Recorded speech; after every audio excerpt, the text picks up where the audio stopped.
Hi friends, ಎಲ್ಲರೂ ಹೇಗಿದ್ದೀರಾ? ನಾನಂತೂ ತುಂಬ ಚೆನ್ನಾಗಿದ್ದೀನಿ. ತುಂಬ ದಿನ ಆದಮೇಲೆ ಲಾಂಗ್ ವಿಡಿಯೋ ಮಾಡ್ತಾ ಇರೋದು. ಇದು ಮೆಹಂದಿ ಸೊಪ್ಪು. ನಾವು ಚಿಕ್ಕವರಲ್ಲಿದ್ದಾಗ ಇದನ್ನು ಕಲ್ಲಲ್ಲಿ ರುಬ್ಬಿ ಕೈಗೆ ಹಚ್ಕೋತಿದ್ದು. ಎಷ್ಟು ರೆಡ್ ಆಗೋದು ಗೊತ್ತಾ? ಇದು ಇಷ್ಟು ದಿನ ಕಣ್ಮರೆ ಆಗಿಬಿಟ್ಟಿತ್ತು. ಮೊನ್ನೆ ಅಕ್ಕನ ಮನೆಗೆ ಹೋದಾಗ ಸಿಕ್ತು, ಅದಕ್ಕೆ ಕಿತ್ಕೊಂಡು ಬಂದೆ ಸ್ವಲ್ಪ ತಲೆಗೆ ಹಚ್ಕೊಳ್ಳೋಣ ಅಂತೇಳಿ. ಫಸ್ಟ್ ಬ್ಯಾಚಲ್ಲಿ ಸ್ವಲ್ಪ ಮೆಹಂದಿ ಸೊಪ್ಪು ಸ್ವಲ್ಪ ನೀರು ಹಾಕಿ ಗ್ರೈಂಡ್ ಮಾಡಿ ಇಟ್ಕೊತಿದ್ದೀನಿ. ಸೆಕೆಂಡ್ ಬ್ಯಾಚಿಗೆ ಎಗ್ ವೈಟ್ನ ಯೂಸ್ ಮಾಡ್ತಿದ್ದೀನಿ. ಇದನ್ನು ಯೂಸ್ ಮಾಡೋದ್ರಿಂದ ನ್ಯಾಚುರಲ್ ಆಗಿ ನಮ್ಮ ಕೂದಲಿಗೆ ಪ್ರೋಟೀನ್ ಸಿಗುತ್ತೆ, ಏರ್ ಫಾಲ್ ಕಡಿಮೆ ಆಗೋದಕ್ಕೆ ಹೆಲ್ಪ್ ಮಾಡುತ್ತೆ ಮತ್ತು ನಮ್ಮ ಕೂದಲನ್ನ ಹೊಳಪನ್ನ ಹೆಚ್ಚಿಸುತ್ತೆ. ಹಾಗಾಗಿ ಎಗ್ ವೈಟ್ನ ಹಾಕ್ತಿದ್ದೀನಿ. ಕೊನೆಗೆ ಲೆಮನ್ ಹಾಕ್ತಾಯಿದ್ದೀನಿ. ಇದನ್ನು ಅಪ್ಲೈ ಮಾಡೋದ್ರಿಂದ ನಮ್ಮ ತಲೆಯಲ್ಲಿರೋ ಡ್ಯಾಂಡ್ರಫ್ ಕಡಿಮೆ ಆಗುತ್ತೆ, ಜೊತೆಗೆ ನಮ್ಗೆ ಹೇಗೆ ಒಳ್ಳೆ ಶೈನಿಂಗ್ ಕೊಡುತ್ತೆ. ನೀಟಾಗೆಲ್ಲ ಅಪ್ಲೈ ಮಾಡಿದ್ಮೇಲೆ ತಲೆಗೆ ಒಂದು ಕವರ್ ಕಟ್ಟಿದ್ದೀನಿ, ಯಾಕೆಂದರೆ ಅದ್ರ ಹನಿ ಕುತ್ತಿಗೆಗೆ ಮತ್ತು ನೆಲದ ಮೇಲೆಲ್ಲ ಸೋರುತ್ತೆ ಅಂತ. ನೋಡಿ, ಏರ್ ವಾಶ್ ಮಾಡಿ ಏರೆಲ್ಲ ಡ್ರೈ ಆದಮೇಲೆ ನನ್ನ ಕೂದಲು ಹೇಗೆ ಕಾಣಿಸ್ತಿದೆ ಅಂತ. ಇದು ನೆಕ್ಸ್ಟ್ ಡೇ ಕಂಟಿನ್ಯೂ ವಿಡಿಯೋ ಆಗಿರುತ್ತೆ. ನಾನು ನನ್ನ ಫ್ಯಾಮಿಲಿಯವರೆಲ್ಲ ಇವಾಗ ದೇವಸ್ಥಾನಕ್ಕೆ ಹೋಗ್ತಿದ್ದೀವಿ. ಆ ಊರು ಬಂದುಬಿಟ್ಟು ಶಿರದನಹಳ್ಳಿ ಅಂತ. ಅದು ರಾಮನಾಥ್ಪುರದಿಂದ 1 ಕಿಲೋಮೀಟ್ರ್ ಆಗುತ್ತೆ. ಶನಿದೇವ್ರ ದೇವಸ್ಥಾನಕ್ಕೆ ಹೋಗ್ತಾ ಇದ್ದೀವಿ, ಪೂಜೆ ಮಾಡಿಸ್ಕೊಂಡು ಬರೋಣ ಅಂತ. ಸದ್ಯ ಮಳೆ ಇರಲಿಲ್ಲ ನಮ್ಮ ಪುಣ್ಯಕ್ಕೆ, ಬಂದ್ವಿ ದೇವಸ್ಥಾನದ ಹತ್ರ. ನಾವು ಬಂದಿರೋದು ಶನಿದೇವ್ರ ದೇವಸ್ಥಾನಕ್ಕೆ.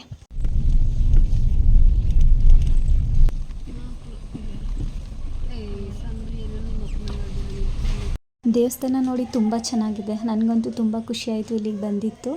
ಇನ್ನೂ ಪೂಜೆ ಏನೂ ಸ್ಟಾರ್ಟ್ ಆಗಿರಲಿಲ್ಲ. ನೋಡಿ ದೇವ್ರುಗಳನ್ನೆಲ್ಲ ಯಾವ ಥರ ಇಟ್ಟಿದ್ದಾರೆ ಅಂತ. ನೋಡೋದಕ್ಕೆ 2 ಕಣ್ಣು ಸಾಲದು, ಅಷ್ಟು ಚೆನ್ನಾಗಿದೆ ಮಾತ್ರ. ಜನನೂ ಇನ್ನೂ ಯಾರೂ ಬಂದಿಲ್ಲ. ಮೇ ಬಿ 2 ಗಂಟೆ ಮೇಲೆ ಸ್ಟಾರ್ಟ್ ಅಂತೆ ಪೂಜೆ. ದೇವಸ್ಥಾನನ ಮತ್ತೆ ಹೊಸ್ದಾಗಿ ಕಟ್ಟೋದಕ್ಕೆ ಡೆಮೊಲಿಸ್ಟ್ ಮಾಡಿದ್ದಾರೆ. ನಮಗೆ ಗೊತ್ತಿರಲಿಲ್ಲ ಹೀಗೆ ಮಾಡಿರೋದು, ಬೇಜಾರಾಯಿತು. ಇವಾಗ ಪೂಜೆಗೆಲ್ಲ ರೆಡಿ ಮಾಡ್ಕೋತಾ ಇದ್ದಾರೆ. ನೋಡ್ತಾ ಇರ್ಬೋದು ನೀವು ಎಷ್ಟು ಚೆನ್ನಾಗಿ ರೆಡಿ ಮಾಡಿದ್ದಾರೆ ಅಂತ.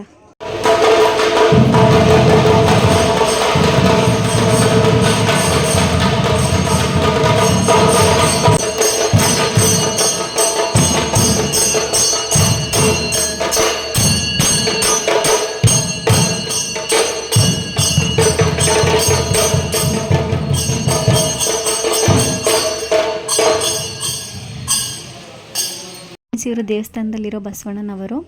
ಸೊ ನಮ್ಮ ಮನಸ್ಸಲ್ಲಿ ಏನಾದರೂ ಸಂಕಲ್ಪ ಮಾಡಿಕೊಂಡು ಇವ್ರ ಮುಂದೆ ಕುತ್ಕೊಂಡ್ರೆ ಅದೇನಾದರೂ ನೆರವೇರುತ್ತೆ ಅನ್ನಂಗಿದ್ರೆ ನೆರವೇರಿಸ್ತೀನಿ ಅಂತ ಇವರು ಕೈಗೆ ಪಾದ ಕೊಡ್ತಾರೆ. ಎಷ್ಟು ಖುಷಿ ಆಗುತ್ತೆ ಗೊತ್ತಾ?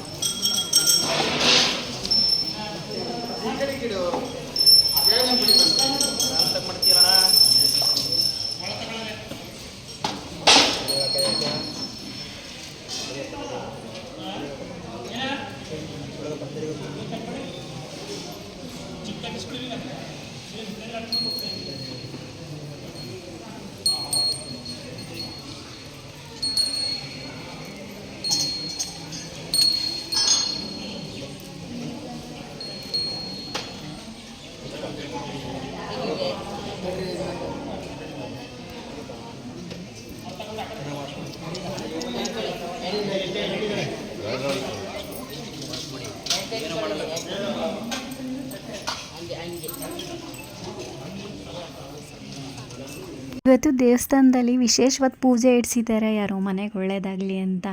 ಇಲ್ಲ ಅಂದಿದ್ರೆ ಆಗಲೇ ಪೂಜೆ ಮುಗ್ದಿರೋದು. ಮಳೆ ಸಿಕ್ಕಾಬಟ್ಟೆ ಬರ್ತೈತೆ. ಟೈಮ್ ಆಲ್ರೆಡಿ 5 ಗಂಟೆ ಆಗಿದೆ. ನೋಡಿ ಎಷ್ಟು ಚೆನ್ನಾಗಿ ಆಶೀರ್ವಾದ ಮಾಡ್ತಿದ್ದಾರೆ ಅಂತ.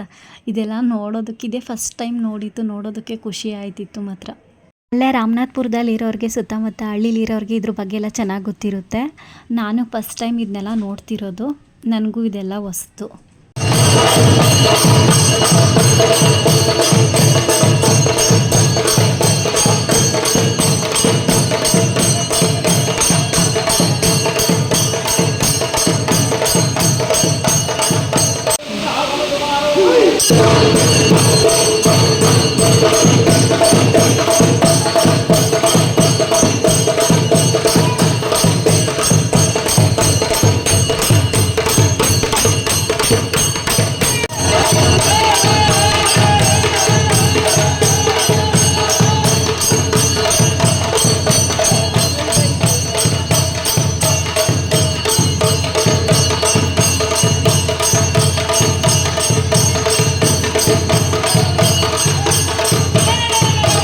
ಪೂಜೆ ಎಲ್ಲ ಚೆನ್ನಾಗಾಯಿತು. ಮುಗಿಸ್ಕೊಂಡು ರಾಮನಾಥ್ಪುರದಲ್ಲಿರೋ ಸುಬ್ರಹ್ಮಣ್ಯ ದೇವಸ್ಥಾನಕ್ಕೆ ಹೋಗ್ತಾ ಇದ್ದೀವಿ.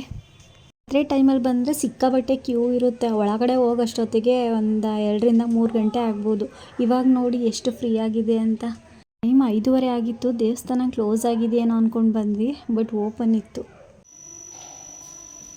ನಮ್ಮ ಪಾಪುಗೆ ಎಷ್ಟೊತ್ತಿಗೆ ಆಟ ಆಡ್ತೀನೇನೋ ಅಂತ ಅನಿಸಿತ್ತೇನೋ. ಪೂಜೆ ಮುಗೀತು, ದೇವಸ್ಥಾನ ಅಷ್ಟು ರಶ್ ಇರಲಿಲ್ವಲ್ಲ, ನೋಡಿ ಹೆಂಗೆ ಆಟ ಆಡ್ತಿದ್ದಾನೆ ಅಂತ. ಅವನದೇ ಆದ ಲೋಕದಲ್ಲಿದ್ದಾನೆ ಅವನು.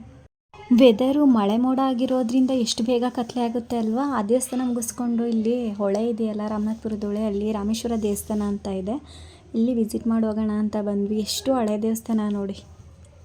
ಲಂಕಾ ಯುದ್ಧ ಆದಮೇಲೆ ರಾಮನು ಮತ್ತು ಹನುಮನು ಈ ದೇವಸ್ಥಾನದಲ್ಲಿ ಶಿವನ್ನ ಪೂಜೆ ಮಾಡ್ತಿದ್ರು ಅಂತ ಹೇಳ್ತಾರೆ.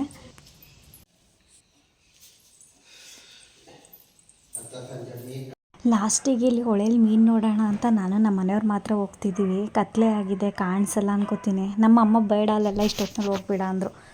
ಆದ್ರೂ ಹೋಗಲೇಬೇಕು, ನೋಡಲೇಬೇಕು ಅಂತ ಹಠ ಮಾಡ್ಕೊಂಡು ಹೋಗ್ತಾ ಇದ್ದೀನಿ. ರಿಟರ್ನ್ ಊರಿಗೆ ಹೋಗ್ತಿತ್ತು. ಹಾಗೆ ನೋಡಿ ಮೋಡಗಳ ಎಷ್ಟು ಚೆನ್ನಾಗಿ ಕಾಣಿಸ್ತಿದೆ ಅಂದರು. ನನಗಂತೂ ಸಿಕ್ಕಾಬಟ್ಟೆ ಖುಷಿ ಆಗೋಯ್ತು ಅದನ್ನು ನೋಡಿಬಿಟ್ಟು. ಇಲ್ಲಿಗೆ ಈ ವಿಡಿಯೋ ಎಂಡ್ ಮಾಡ್ತಾ ಇದ್ದೀನಿ. ಈ ವಿಡಿಯೋ ಯಾರ್ಯಾರು ನೋಡ್ತಿದ್ದೀರಾ ದಯವಿಟ್ಟು ನನಗೂ ಸಪೋರ್ಟ್ ಮಾಡಿ, ನನ್ನ ಚಾನಲ್ನ ಸಬ್ಸ್ಕ್ರೈಬ್ ಮಾಡ್ಕೊಳ್ಳಿ, ಲೈಕ್ ಮಾಡಿ, ಶೇರ್ ಮಾಡಿ ಮತ್ತು ಕಮೆಂಟ್ ಮಾಡಿ ಅಂತ ಕೇಳ್ಕೊತಿದ್ದೀನಿ. ಶುಭರಾತ್ರಿ.